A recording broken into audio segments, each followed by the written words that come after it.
बिस्मिल्लाह अल्हम्दुलिल्लाह वस्सलातु वस्सलामु अला रसूलिल्लाह अम्मा बाद आऊज़ु बिल्लाहि मिनश शैतानिर रजीम बिस्मिल्लाहिर रहमानिर रहीम रब्बि इश्रह ली सदरी व यस्सिर ली अमरी वहलुल उक़दतम मिन लिसानी यफ़क़हू क़ौली रब्बि ज़िदनी इल्मा। अस्सलामु अलैकुम व रहमतुल्लाह। तो हमारी चल रही है जी बुक 2 और चैप्टर 7 हमारा चल रहा है नेशनल इनकम ऑफ पाकिस्तान, और इसका आज आखिरी लेसन हम पढ़ेंगे, लेसन नंबर 3। और आज हम इसमें कवर करेंगे tax culture with respect to Pakistan, या पाकिस्तान का टैक्स कल्चर। तो सबसे पहले हम देखते हैं जी कि टैक्स से क्या मुराद है। तो टैक्स जो है वो एक लाजमी अदायगी होती है। सबसे पहले हम देखते हैं कि जो टैक्स है, टैक्स से क्या मुराद है। तो टैक्स क्या है जी? टैक्स एक लाजमी अदायगी होती है जिसके बदले में टैक्स दहंदा को यानी टैक्स देने वाले को कोई बरह रास्त फ़ायदा नहीं मिलता, कोई बरह रास्त फ़ायदा नहीं पहुंचता। तो टैक्स से क्या मुराद है जी? एक ऐसी लाजमी अदायगी जिसके बदले में टैक्स देने वाले को कोई बरह रास्त डायरेक्ट फ़ायदा नहीं पहुंचता, अलबत्ता उससे कई बिलवास्ता फ़ायदे पहुंचते हैं। मसलन वो टैक्स उसकी माशरती फलाह बहबूद पे खर्च होगा, वो दिफा पे खर्च होगा, वो अमन व अमान पे खर्च होगा। ठीक है, तो इन तमाम कामों पे जब वो टैक्स खर्च होगा तो इन तमाम कामों से उसको भी फ़ायदा मिलेगा। तो बिलवास्ता तौर पे तो टैक्स देने वाले को फ़वाइद मिलते हैं, लेकिन बराह रास्त कोई फ़ायदा नहीं मिलता। तो टैक्स हम क्यों देते हैं जी? क्यों देते हैं, ये बात अभी आपके साथ हमने डिस्कस कर दी। अगर हम देखें पाकिस्तान के हवाले से, क्योंकि हम पाकिस्तान के हवाले से बात कर रहे हैं, तो जो हमारी वफाकी हुकूमत है उसकी कुल आमदनी का 75% टैक्सों से आता है। वफाकी हुकूमत की, पाकिस्तान की वफाकी हुकूमत की कुल आमदनी का 75% जो है वो टैक्सों से इकट्ठा होता है। और हम टैक्स क्यों देते हैं? ताकि वो दिफा पे खर्च हो सके, अमन आमा पे खर्च हो सके, हमारी फलाह बहबूद पे खर्च हो सके, यानी तालीम पे खर्च हो सके, सेहत पे खर्च हो सके। इसके अलावा हुकूमत इंफ्रास्ट्रक्चर पे खर्च कर सके, यानी हुकूमत क्या करे जी? हुकूमत डैम्स बनाए, रोड्स बनाए, ठीक है, रोड्स बनाए, पुल बनाए, डैम्स बनाए, बिजली घर कायम करे, बंदरगाहें बनाए, एयरपोर्ट्स बनाए, और वो तमाम काम करे जिसकी वजह से मुल्क माशी लिहाज से तरक्की करे। तो ये वो वजूहात हैं जिनकी बिनाद पर हम टैक्स अदा करते हैं। अब हमने पढ़ा था चैप्टर नंबर 4 में कि टैक्स की 4 बुनियादी इकसाम हैं। नंबर 1 है जी बरह रास्त टैक्स। बरह रास्त टैक्स की तारीफ हमने क्या की थी कि जो जिस शख्स पे लगेगा उसी शख्स ने अदा करना है। ठीक है, मिसाल के तौर पे इनकम टैक्स, तो जिसकी इनकम होगी उसी पे लगेगा इनकम टैक्स। ठीक है, प्रॉपर्टी टैक्स, जिसकी प्रॉपर्टी होगी उसी पे लगेगा। ठीक है, और उसी ने अदा करना है। तो ये है जी बरह रास्त टैक्स। नंबर 2 है जी बिलवास्ता tax, indirect taxes. Indirect taxes वो हैं कि लगता किसी और पे है, अदा कोई और करता है। यानी ये ऐसा टैक्स है जिसका बोझ आगे मुंतकिल किया जा सकता है। लगा था फैक्ट्री वाले पे, तो फैक्ट्री वाले ने इसको मुंतकिल कर दिया आवाम पे, ले लिया आवाम से। तो जितने भी बिलवासा टैक्स हैं ये कीमतों में शामिल करके आवाम से वसूल किए जाते हैं। और ये कौन कौन से हो सकते हैं? सबसे मशहूर है बिक्री टैक्स, जिसको इंग्लिश में हम कहते हैं सेल टैक्स। ठीक है जी, excise duty, excise duty, custom duty,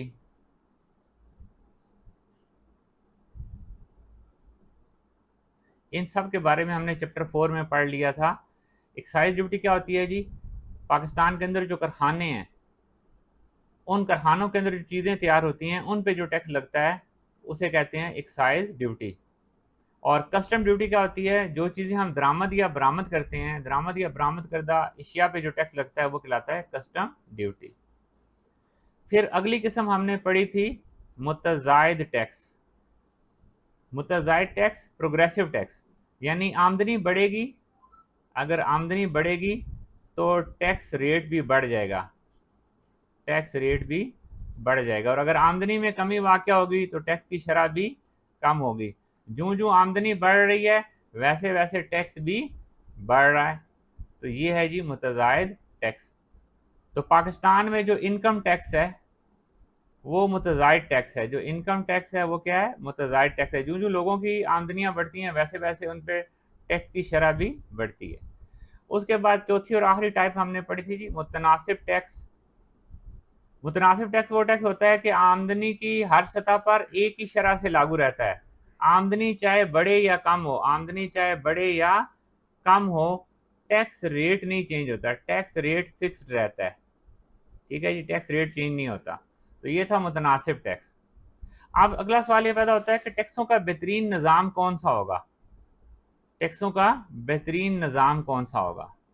तो टैक्सों का बेहतरीन निज़ाम वो होगा जो जिसमें ये तीन खुशियात पाई जाए। नंबर एक, वो सादा हो। नंबर दो, वो आम फहम हो, आम फहम हो। और नंबर तीन, वो लचकदार हो। तो तीन खुशियात पाई जाती हैं। नंबर एक क्या है? सादा हो। नंबर दो क्या है? आम फहम हो। और नंबर तीन क्या है? लचकदार हो। सादा हो से क्या मुराद है? सादा हो से मुराद है कि टैक्स ज्यादा टाइप के ना हो, चंद टाइप के टैक्स हों। और आम फहम होने का मतलब है कि वो टैक्स ऐसे हों कि हर बंदा आसानी से समझ सके कि इनमें से कौन सा मेरे ऊपर लागू होगा। और लचकदार होने से क्या मुराद है? लचकदार होने से मुराद ये है कि अगर किसी वक्त हुकूमत को ज्यादा आमदनी की जरूरत पड़ जाए तो इसी टैक्स निज़ाम के अंदर रहते हुए हुकूमत क्या करे? हुकूमत अपनी आमदनी को बढ़ा ले। इसी टैक्स निज़ाम के अंदर रहते हुए हुकूमत आमदनी को कैसे बढ़ा सकती है? कि सिर्फ टैक्स की शरह को तब्दील करे। सिर्फ क्या करे जी? टैक्स की शरह को तब्दील करे। तो इसको तब्दील करने से उसकी अगर आमदनी में इजाफा हो सकता है तो हम कहते हैं कि ये जो टैक्सों का निज़ाम है ये लचकदार है, क्योंकि बाज़ औक़ात गैर मामूली हालात में हुकूमत को ज़्यादा आमदनी की ज़रूरत पड़ती है। तो अगर टैक्सों का निज़ाम लचकदार नहीं होगा तो फिर उसे नए टैक्स लगाने पड़ेंगे। और इसके अलावा टैक्सों का निज़ाम बेहतरीन वो होगा, हमने पढ़े थे चैप्टर नंबर 4 में टैक्स लगाने के आयद करने के असूल पढ़े थे हमने, कि वो क्या हो जी? टैक्स आयद करने के असूलों में हमने पहला क्या पढ़ा था जी? असूल मसावात को पूरा करे, असूल मसावात को पूरा करे, असूल तयक्कुन को पूरा करे, असूल तयक्कुन को पूरा करे, असूल सहूलत पे पूरा उतरे, और असूल कफ़ायत पे पूरा उतरे। और इसके अलावा बाकी भी जितने असूल पड़े थे उन तमाम पर वो टैक्सों का निज़ाम अगर पूरा उतरता है तो हम कहते हैं कि वो टैक्सों का बेहतरीन निज़ाम है। यानी टैक्सों का बेहतरीन निज़ाम वो होगा जो सादा हो, आम फहम हो, लचकदार हो। और वो जो टैक्स लगाने के आयद करने के असूल हमने चैप्टर नंबर 4 में पढ़े थे, असूल मसावात से लेकर असूल कफ़ायत तक, इस सारे के सारे इन असूलों पे भी वो अमल पैरा हो। और इसके साथ साथ जो टैक्स इकट्ठा करने वाला अमला है वो दयानतदार हो, ईमानदार हो, मेहनती हो और काबिल हो, ताकि कम से कम पैसों में ज़्यादा से ज़्यादा टैक्स इकट्ठे किए जाएं। इसी का नाम था असूल कफ़ायत। तो ये हो गया जी टैक्सों का बेहतरीन निज़ाम। अब हम चलते हैं पाकिस्तान के हवाले से कि पाकिस्तान में क्या पोजीशन है, पाकिस्तान का टैक्स कल्चर कैसा है। तो पाकिस्तान में दो टैक्स बड़े मशहूर हैं जी, बरह रास्त टैक्स और बिलवास्ता टैक्स। तो हम इनको बरह रास्त बिलवास्ता टैक्स को तीन हिस्सों में तकसीम करते हैं, तारीफ के हवाले से, माशी इंसाफ के हवाले से और वफाकी हुकूमत की आमदनी में उनका हिस्सा। ठीक है, तो अगर बरह रास्त टैक्स देखें तो ये किस पे लगता है जी? ये आमदनी पे लगता है और मुनाफों पे लगता है। ठीक है, प्रॉपर्टी पे लगता है। और बिलवास्ता टैक्स क्या होता है जी? बिलवास्ता टैक्स इशिया की खरीदो फरोख्त पर लगता है, चाहे बिक्री टैक्स हो, चाहे कस्टम ड्यूटी हो, चाहे एक्साइज ड्यूटी हो। ये क्या होता है? इशिया की खरीदो फरोख्त पे लगता है। ठीक है, उसके बाद आ जाते हैं जी माशी इंसाफ के हवाले से। तो जो माहिरीन माशियात है वो कहते हैं कि जो बरह रास्त टैक्स है ये मुनसिफाना टैक्स है। क्यों मुनसिफाना टैक्स है? कि अगर हुकूमत चाहे तो बरह रास्त टैक्स का बोझ वो अमीरों पर ज़्यादा रख सकती है और गरीबों पर कम रख सकती है। और अगर वो ऐसा करती है तो फिर हम कहते हैं कि बरह रास्त टैक्स का निज़ाम मुनसिफाना निज़ाम है। अब आते हैं बिलवासा टैक्स। बिलवासा टैक्स के बारे में मारीन माशियात कहते हैं ये एक गैर मुनसिफाना टैक्स है।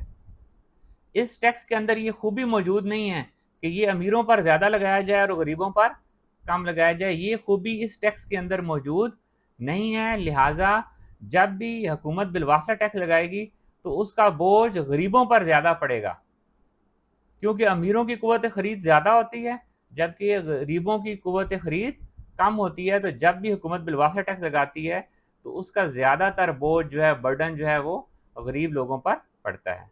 अब आते हैं जी वफाकी हुकूमत की आमदनी में इन टैक्सों का हिस्सा। इन टैक्सों का हिस्सा तो बरह रास्त टैक्स हुकूमत की आमदनी का तकरीबन 48% है और बिलवासा टैक्स हुकूमत की आमदनी का तकरीबन 51% है। इसका मतलब है बिलवासा टैक्स ज़्यादा है। इसका मतलब ये हुआ कि बिलवासा टैक्सों की वजह से जो पाकिस्तान के गरीब अवाम हैं वो मुसलसल पिसते चले जा रहे हैं। फिर पाकिस्तान का असल अलमिया क्या है? असल अलमिया ये है कि पाकिस्तान की आबादी है 24 करोड़ अवाम। 24 करोड़ अवाम में से सिर्फ 13 लाख लोग ऐसे हैं जो टैक्स अदा करते हैं, जो बरह रास्त टैक्स अदा करते हैं, बराह रास्त टैक्स अदा करते हैं। ठीक है जी, ये सिर्फ 13 लाख लोग हैं। इन 13 लाख लोगों ने 24 करोड़ लोगों का बोझ उठाया हुआ है और इन 13 लाख में से भी ज़्यादातर तबका तनख्वाहदार है। हुकूमत उनको तनख्वाह देने से पहले फर्में उनको तनख्वाह देने से पहले उनकी तनख्वाह में से टैक्स खुद ब खुद काट लेती हैं। तो लिहाजा मुलाजिम पेशा अफराद जो हैं वो पाकिस्तान के टैक्स निज़ाम का बोझ अपने कंधों पर उठाए फिर रहे हैं। अगर हम 2024-25 के दादोशुमार देखें तो पाकिस्तान में टैक्स टू जीडीपी रेशियो जो है वो 9.6% है। 2024-25 के दादोशुमार के मुताबिक हम अपनी जीडीपी का तकरीबन 10% टैक्स इकट्ठा करते हैं। पिछले साल हमने पढ़ा था कि पाकिस्तान में जो ग्रोथ रेट था वो था 2.68% और पिछले साल पाकिस्तान में टैक्स वसूली की शरह नमो जो है वो 25% है। यानी पाकिस्तान में टैक्स वसूली जो है वो 25% ज़्यादा हुई है। 25% ज़्यादा लोगों ने टैक्स दिया है। तो टैक्स वसूली की शरह नमो जो है उसमें 25% इजाफा हुआ है, लेकिन उसके मुकाबले में जो ग्रोथ रेट है वो सिर्फ 2.68% बढ़ा है। यानी वो जो टैक्सों में हमने इजाफा गवर्नमेंट को, हुकूमत ने पैसे दिए, उन पैसों का इफ़ेक्ट जो है वो आवाम पे नहीं आया। और उसकी बुनियादी वजह क्या है? उसकी बुनियादी वजह है कर्ज़े, कि हम अपने बजट का 42-43% जो है वो सिर्फ और सिर्फ कर्ज़ों की सूरत में, कर्ज़ों की अदायगी की सूरत में खर्च करते हैं। तो अगर हम मुख्तसर तौर पे देखें तो पाकिस्तान में टैक्सों का निज़ाम जो है वो अदम मसावात के झूले पर झूल रहा है। जो गरीब शख्स है, गरीब अवाम है, वो बिलवास्ता टैक्सों के बोझ से दबे चले जा रहे हैं। रोज़ बरोज़ हुकूमत बिलवास्ता टैक्सों में इजाफा करती चली जा रही है और दूसरी तरफ जो डायरेक्ट टैक्स हैं जो अमीरों पे लगने थे, अमीर जो है वो टैक्स बचाओ छतरी के नीचे खड़े हैं और वो कम टैक्स देते हैं, उन्हें बहुत सारी टैक्स छूटें जो है वो हुकूमत देती है। तो इस तरह से सरमायादार और जागीरदार वो तो भारी आमदनी के बावजूद टैक्स देने से गुरेज़ा हैं, वो टैक्स चोरी भी करते हैं, लेकिन उसके मुकाबले में गरीब अवाम बिलवासा टैक्सों की वजह से हुकूमत को भारी मिकदार में टैक्स देने पर मजबूर हैं। तो मुख्तसर तौर पे अगर हम देखें तो पाकिस्तान के निज़ाम टैक्स की चंद बड़ी बड़ी खामियां दर्ज झेल हैं। तो टैक्स चोरी का पैसा जो है वो रियासत की बजाय माफिया की जेब में जाता है। माफिया से क्या मुराद है जी? बदअनवान एहलकारों की जेब में जाता है। गैर शफाफियत की वजह से जो सरमायादार हैं, जागीरदार हैं, वो इस पैसे को अपने पास रख लेते हैं। पाकिस्तान का टैक्स का निज़ाम पेचीदगियों से भरा हुआ है। एहलकार लोगों को डराते हैं कि आपके ऊपर इतना ज़्यादा टैक्स लगेगा, जिसकी वजह से लोग एहलकारों को रिश्वत देने के लिए मजबूर हैं। ठीक है, और यही एहलकार लोगों को बताते हैं कि टैक्स चोरी कैसे करनी है। तो रिश्वत की वजह से और टैक्स की बुलंद शरह की वजह से लोग टैक्स चोरी करने की कोशिश करते हैं। फिर टैक्स चोरी पर हुकूमत की कोई गिरफ्त नहीं है। हुकूमत टैक्स चोरों के खिलाफ कोई मुअस्सर इकदाम आज तक नहीं उठा सकी। पाकिस्तान का जो टैक्स का निज़ाम है वो कम लचकदार है। अगर किसी वजह से हुकूमत को ज़्यादा आमदनी की ज़रूरत पड़ जाए, मुल्क में कोई इमरजेंसी की सूरत हाल हो जाए, तो फिर हुकूमत को नए टैक्स लगाने पड़ते हैं। और आखिरी है जी कि पाकिस्तान का जो टैक्सों का निज़ाम है ये गैर मुनसिफाना है। ठीक है जी, गैर मुनसिफाना क्यों है? क्योंकि अमीर पर कम शरह से टैक्स है, अमीर कम टैक्स देता है, और गरीब जो है ये ज़्यादा टैक्स देता है। तो इसलिए जो हमारा टैक्सों का निज़ाम है ये गैर मुनसिफाना है। तो अब चलते हैं जी कंक्लूजन की तरफ। तो पाकिस्तान में दो मसाइल हैं, एक टैक्सों की शरह बहुत ऊंची है और दूसरा निज़ाम बहुत पेचीदा है। इन दो मेन मसाइल की वजह से जो अशराफिया है वो क्या करती है, वो जी भर के टैक्स को चोरी करती है, और उनकी चोरी की वजह से हुकूमत की आमदनी क्या होती है, हुकूमत की आमदनी कम रहती है। हुकूमत अपनी आमदनी को कमी को पूरा करने के लिए क्या करती है, बिलवास्ता टैक्सों में इजाफा करती है, और जब बिलवास्ता टैक्सों में इजाफा करती है तो नतीजे के तौर पे गरीब आवाम पर बोझ पड़ता है, और जब गरीब आवाम पर बोझ पड़ता है तो फिर रियासत पर आवाम का जो एतमाद है वो ख़त्म हो जाता है। फिर आवाम रियासत पर एतमाद करने के लिए तैयार नहीं है, और नतीजे के तौर पे फिर रियासत को बुलंद शरह से टैक्स लगाना पड़ते हैं। तो ये टैक्स कल्चर पाकिस्तान का इस सर्कल में चल रहा है, और इस सर्कल से निकलना पाकिस्तान के लिए बहुत दिन ब दिन मुश्किल होता चला जा रहा है। तो हम रियासत और शहरी के ताल्लुक को कैसे बहाल कर सकते हैं जी, उसके लिए क्या इकदाम करने हैं? मौजूदा हकीकत क्या है कि हमारा निज़ाम पेचीदा है, जुल्माना है, बदअमानी पर कायम है, अदम एतमाद पर कायम है। लोग टैक्स को भत्ता देकर, भत्ता समझ कर अदा करते हैं। लोग समझते हैं कि टैक्स देना भत्ता है। तो मिसाली निज़ाम कैसा हो सकता है? हुकूमत इस टैक्स के निज़ाम को आसान बना दे, मिसावी बना दे। मिसावी का मतलब है अमीरों पर ज़्यादा टैक्स लगाए। असूल मसावात क्या था? असूल मसावात ये नहीं था कि सब पे बराबर टैक्स लगाएं। असूल मसावात ये है कि अमीरों पर ज़्यादा टैक्स लगाएं, गरीबों पर कम लगाएं। जो ज़्यादा टैक्स दे सकता है वो ज़्यादा टैक्स पे करे, और जो कम दे सकता है वो कम पे करे।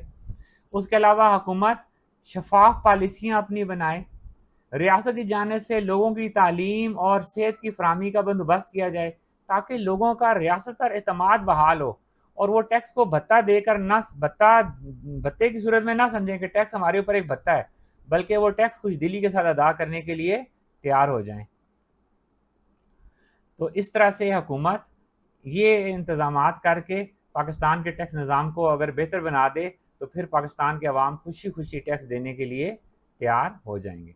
तो अल्हम्दुलिल्लाह जी, यहाँ पे आके हमारा ये लेसन भी ख़त्म हो गया, और अल्हम्दुलिल्लाह चैप्टर नंबर 7 था, जो 7 था ये भी अपने अख्ताम को पहुँचा। अल्लाह हाफ़िज़ जी, ज़िंदगी रही तो इंशाल्लाह अगले लेक्चर में आपसे मुलाकात होगी।